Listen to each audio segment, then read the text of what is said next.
the fabulous Rihanna. Rihanna, ladies and gentlemen. Lovely to see you, Riri. Hello. Rihanna. Now, Rihanna's not only a huge international star, but she's also the official face of Barbados. That's right, isn't it, Rihanna? Thank you. You make that sound so nice. Well, it is a lovely thing. And Barbados, of course, is where Simon Cowell and Michael Winner spend the winter, which explains why Rihanna's decided to come over here, I imagine. Lovely to see you, Rihanna, ladies and gentlemen, and she's singing as well for us this evening.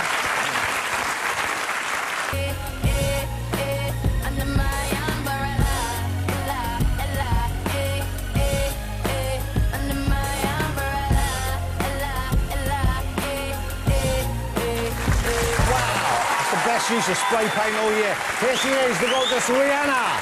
I don't want a lot for Christmas. There is just one thing I make my wish come true.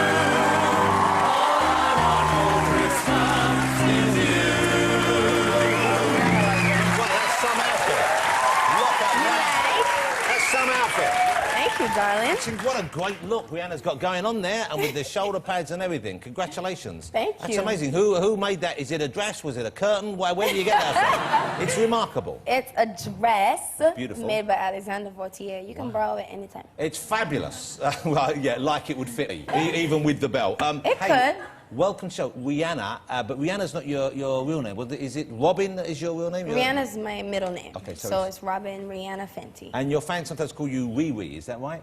My fans call me Riri, but my friends call me Robin. Okay, Robin. By my first I'll name. stick with Robin because Riri for me comes out sounding wrong, and I was being forward or something.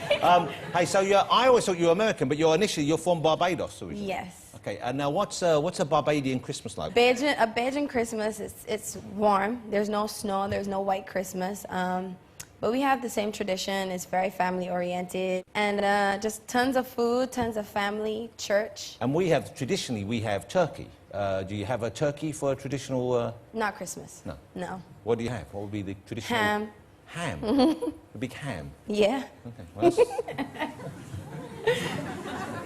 we have ham too. You can't see him over here, but he's like winking at me. No, because your cleavage goes all the way down to your navel.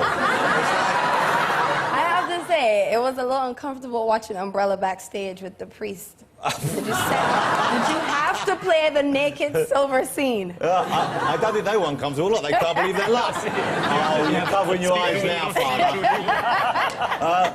So do you miss... Because how old were you when you left Barbados? How old when you left the country? I was 16. 16, so you spent most of your early years there. What do you miss about the country when you left? What did you miss about the culture? I miss the pace of life. The weather is a ton better. I mean, there's a lot to miss. My family, my friends. The pace must be slow, I guess. It's very relaxed. Definitely. Yeah, it's more laid back. You know, of course, every islander is like that. Yeah. We just like to do things our way. But it's very nice that you're the ambassador of culture for Barbados now. So obviously, I guess you're their most famous export. I mean, it was my pleasure anyway, because that's my country and I'm very proud of it and I miss it. Well, we have, you know what, all of us come from different places here, and I found out the other guys have also been asked to represent stuff as well. If you have a look at this one here, look behind you, because Hugh's... I don't know if you've been to Chiswick, it's a beautiful part of the world, okay? It's just very handy for the M4. And then we've got another one here we've done, which is Eddie. Of course, Eddie originally comes from the Yemen. That's come from the Yemen, there you go. That's actually a bit frightening. Say yeah, man, to Yemen. And I come... Have you heard of East London? Yes. I come from a part of East London called Leytonstone, and this is me representing the Leytonstone there, right there. The East 11 posse. Super sexy. Right there. But my favourite one, I think this is rather lovely. The priests, of course, come from Northern Ireland, and we have their contribution to the tourist board there. Northern Ireland. Better than it used to be. Now you were discovered by Jay-Z, is that right? Yeah. Is that well, I was discovered in Barbados by two producers, Evan Rogers and Carl Sturken. So you were singing out there already? Well, no, I was just in school, but my friend knew them, so she helped us to meet up and audition. And after that, we did a demo together, and eventually Jay-Z got his hands on it, and we had to audition for him. Okay, and he, I guess, immediately knew you had what it takes, did he? He was... Yeah, we signed the deal that night, and we started our journey together. Now, okay, let's talk about the big hit you had here, because what a remarkable, from nowhere, suddenly that song Umbrella, and everyone's singing, everyone's great, and it was over here, I think it was 10 weeks it was #1 in this country. That never normally happens unless you've been on a reality show over here. I mean, that's the thing you need. Awesome. And we have some photographs there, some fans with umbrellas. Is it true they banned umbrellas from the concert, so you didn't want fans to turn up with them? Not me. I wanted my fans to turn up with them. So you I liked thought it seeing was that? cool, and they did it anyway. But the venues, it was for a safety reason. It would block people behind them as well. It could be used as a weapon, they thought. Also, you can take someone's eye out with an umbrella indoors, can't you? Yeah, so it was a little dangerous, which I understand, but... Have you ever said to anyone you could take someone's eye out with that? Have you ever said that when you've seen someone with an umbrella? No. No, I don't think to say you can go someone's eyes out usually when I see No, I'm someone not saying you with should an umbrella. encourage it. I'm not saying you should say you can No, the take first someone's thing eye out that with comes to mind is you can protect yourself from getting soaked with that umbrella. Yeah, yeah. I like it when you're, because sometimes you speak quite American, and other times the Barbados accent just comes out, doesn't it? I can't help it. I can't help it. I'm still Bajan, so you'll hear that. Okay, let's talk about the new album, which is called Rated R. Is that right? Yes. Okay. And this is quite honest. You talk about a lot of things that happen in your life, and of course the big story in your life the last few years, apart from your success, was the assault that you suffered. And you use some of that, or you talk about aspects of your life. Do you find is it easy to talk about? Have you moved on from that? Is it something still that is present? I mean, of course, I don't like to talk about it. I never like to talk about it. That's why I never did until recently, because I felt like it was something that needed to be said to help young girls out there who are looking up to me. But now we're past that, and I just sing about it. Well, so you've kind of processed it. You can sing about it, and it doesn't take you back to the awfulness. I mean, of it the does. situation I itself. perform every word. I relive it. Like when I sing my songs now, it's not just great melodies. It's lyrics. I sing every word, every sentence. Well, we had Reese Witherspoon on a few weeks ago, and we were talking about a similar situation, and she was saying one of the reasons why she's put her name behind various causes is because a lot of young girls, when something like that happens, they feel almost like they can't talk about it, they shouldn't talk about it, as though they brought it on themselves, or they are in some way to blame. I mean, people are scared to talk about it. Also, it's not something you want to relive. It's not comfortable to talk about. It's not a fun memory that you just want to share with people. It's something you want to erase the minute it's over. So that's why people don't talk about it, but... Well, you know what, I applaud you for getting out there, and I'm sure everyone wants you. to, because it's a great thing you do. Thank you so much. And it's obviously a difficult thing as well. Thank you. So, it's fair enough. You've moved on professionally as well. You know, are you seeing anyone new? Do you have, or do you not talk about your personal life anymore? You try and keep Actually, it I'm fun? still single. You're still a single woman? Yes. How do you stay single? What's going on there? There must be, you know? You know what? I think right now I'm just really, really busy. Yeah, and you're keeping the Yes. career going, you've got to focus on that. Absolutely. Hey, I've noticed various pieces of tattooed wording on your body here. How many do you have? How many tattoos do you have? I have 13 now. And are they all words, or are they illustrations as well? No, this one is a tribal tattoo, which stands for strength and love. I have a skull behind my foot right there. A lot of them are words, but stars, star. Right in the ear as well. Blimey, that must hurt in the ear, doesn't it? It lasted 2 minutes, so it wasn't that bad, but it did hurt. It was painful. What was the most painful? Was that it? No, these. Ooh. These two.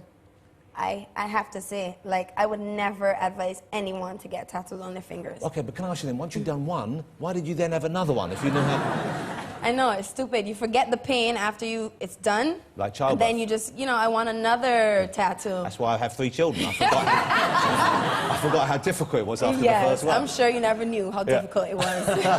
So what does that one say there on the finger there? One says love, doesn't it? Oh, that's quite a good thing. I got this one just for this interview today. I had a feeling I would be using it a couple times. Okay, have you have done a tattoo as well, haven't you? Did you tattoo someone? Yes, I tattooed my tattoo artist. Oh, well, are you a professional? Have you studied Well, tattooing? he taught me, and I did it on him. What did you do on Tattoo. him? What tattoo did you do? He wanted an umbrella, which I advised him not to because I thought it was corny. Yeah. But he was like, no, I always know it was you. So I did an umbrella with the R. On his, on that On calf his area leg there? right here. Have you seen any strange tattoos on people? Yes. Which is the strangest one you've seen? The R on my album. On your elbow? A few people have that tattooed on them. Yeah, my new logo. So they do it for you because they like you? I saw Yes. someone once who had a picture on his back of it was a dog wearing a First World War German soldier's helmet, holding a gun, looking down towards the man's bumhole, where there was a tail of a fox coming out, and he was saying, "Come on out, I know you're in there." You don't have Wow. any. You don't have anything like that. I'm hoping. You know what? There's a girl in Barbados who's a friend of a friend, and she has a big dick across her stomach. It's I'm huge, sure and she's it has a friend of- veins I'm sure and she's- everything. It's terrible. I know. It's not a good tattoo. For Happy anyone to Christmas, have. everybody. That's it. This is a conversation I didn't anticipate I would be having. I told you. Yeah. Well, no, I can understand why you got it there now. It's for you as well. Yeah, I'm so excited you're going to perform for us. Before you do, we shouldn't forget that you have a Secret Santa as well. I'm not sure who got you this one. Here you go. Here's yours. Okay, this is what you got there. We'll find out who that's from. Did you get one? They have this in America, don't they, the Secret Santa? Yes. I've got one, I haven't opened mine yet. I've got mine, I think it's down here. Here's mine. Let's see. What else? Nice. Feather magic gloves with a luxury feel. They look good, they're good. And they're about a pound in the pound shop. you don't have a pound shop now. I guess you have, do you have a dollar I shop? got a nice little Scully because it's so cold outside. I can definitely use Whoever that. chose for Rihanna got And you right, I think. just in case I need some rat glue traps, I have some. There you go. Who was this from? Let me perfect. guess. Would this be you, Eddie? No, that was me. That was you, Hugh? Yeah. Wow. Hugh, you're so thoughtful. Wow, you know, you old smoothie, you know what a woman's looking for, don't you? Yeah. Something to wear on her head, on her hands, and something to catch some rodents I love with. it. Hey, look, now. Thank wow, who got me this? Who got me this? Fancy little Hold it, we did say present. there's a £10 limit on the... It's a special Polaroid thing. What does this do? That's This, from me. Wow, this is from you. Yes. Well, But you have to really tell me have if you like fallen it, for and me, then I haven't you, can change my Rihanna? mind. This is fabulous. This cost more than £10, didn't it? Hold on, you didn't go out and buy this yourself. Of course I did. That was the whole thing. You had to go get your own thing, right? Hey, I'm so... Well, congratulations. You got the best gift so far this evening, I think. Well done, Hugh. Thank you. Thank you. It was actually 10.87 altogether, so you owe me 87p. That's what. Give him a tattoo, that'll even it out. That'll do it. I'm so excited. Rihanna is going to perform live for us, ladies and gentlemen. What's the song you're going to do for this evening? Russian roulette. Ladies and gentlemen, will you join me in saying thank you to the fabulous and the talented Rihanna? Don't forget congratulations, thank you. That was great fun. Okay, we're going to set up now.